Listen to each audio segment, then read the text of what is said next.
Engineering ಮುಗಿಸಿ ಎಷ್ಟೋ ವರ್ಷ ಆಯಿತು ಅಲ್ವಾ. ಫಸ್ಟ್ ಇಯರಲ್ಲಿ physics, chemistry, maths, M1, M2, M3, M4 ಯಾಕಿತ್ತು ಈ ಸಬ್ಜೆಕ್ಟ್ಸ್ ಎಲ್ಲ.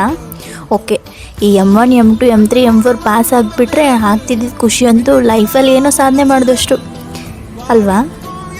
ಆ ಇಂಟರ್ನಲ್ ಮಾರ್ಕ್ಸ್ಗೋಸ್ಕರ ಒದ್ದಾಡ್ತಿದ್ದಿದ್ದು, ಆ ಇಂಟರ್ನಲ್ ಮಾರ್ಕ್ಸ್ ಬಂದುಬಿಟ್ರಂತೂ ಈಗ ಸಿಗ್ತಿರೋ ಪ್ಯಾಕೇಜ್ಗಿಂತ ಖುಷಿ ಆಗ್ತಿತ್ತು. Next branch competition, mechanical, civil, CS, EC ಅಂದ್ಕೊಂಡು ಆಗಿದ್ದಿದ್ದು ಜೋಶ್ ಎಷ್ಟು ಚೆನ್ನಾಗಿತ್ತಲ್ಲ. ಆಗಿದ್ದಿದ್ದು ಜೋಶನ್ನ ನಾನು ಈಗಲೂ ಮಿಸ್ ಮಾಡ್ಕೋತೀನಿ. ಆ ಕ್ಲಾಸ್ ಬಂಕ್ ಮಾಡಿ ಟೀ ಕುಡಿಯೋಕೆ ಹೋಗೋದು, ಟ್ರಿಪ್ ಹೋಗೋದು, ಮೂವೀಸ್ ನೋಡೋಕೆ ಹೋಗೋದು. ಮತ್ತು ಎಕ್ಸಾಮ್ ಬಂತಂದರೆ ಎಕ್ಸಾಮ್ ಟೆನ್ಷನ್ನು. ಎಕ್ಸಾಮ್ ಹಿಂದಿನ ದಿನ ಕೂತ್ಕೊಂಡು ಓದೋದು. ಎಕ್ಸಾಮ್ ಹಿಂದಿನ ದಿನ ನೈಟೆಲ್ಲ ಕೂತ್ಕೊಂಡು ಯಾರು ಓದಿರ್ತಿರೋ ಅವ್ರನ್ನ ಹೇಳ್ಕೊಡಿ ಅಂತ ಕೇಳ್ಕೊಂಡು ಓದ್ಕೊಂಡು ಕೂರೋದು.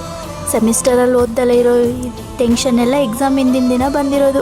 ಅಷ್ಟು ಸಬ್ಜೆಕ್ಟ್ಸ್ನು ಎಕ್ಸಾಮ್ ಹಿಂದಿನ ದಿನ ಮುಗಿಸ್ಕೋತಿದ್ವಿ. ಆಮೇಲೆ ಅಟೆಂಡೆನ್ಸ್ ಶಾರ್ಟೇಜು, ಅಟೆಂಡೆನ್ಸ್ ಬೇಕು ಅಂತ ಬೇಡ್ಕೋತಿದ್ದಿದ್ದು, ಅದು ಇದು ಗಾಸಿಪ್ ಮಾಡಿಕೊಂಡು ಆ ಲೆಕ್ಚರರ್ಸ್ ಈ ಲೆಕ್ಚರರ್ಸ್ ಕಾಲು ಹೇಳ್ಕೊಂಡು. ಬ್ರ್ಯಾಂಚ್ ಎಂಟ್ರಿಯಿಂದ ಕ್ಯಾಂಪಸ್ ಸೆಲೆಕ್ಷನ್ ಆಗಿ ಲೈಫು ಸೂಪರಾಗಿ ಎಷ್ಟು ಫಾಸ್ಟಾಗಿ ಮೂವ್ ಆಗೋಯ್ತಲ್ಲ.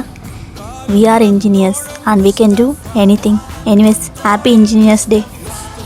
ಒಂದು ನಿಮಿಷ, ಇನ್ನೂ ವಿಡಿಯೋ ಮುಗ್ದಿಲ್ಲ. ನಿಮ್ಮದೇ ಯಾವ ಬ್ಯಾಚು?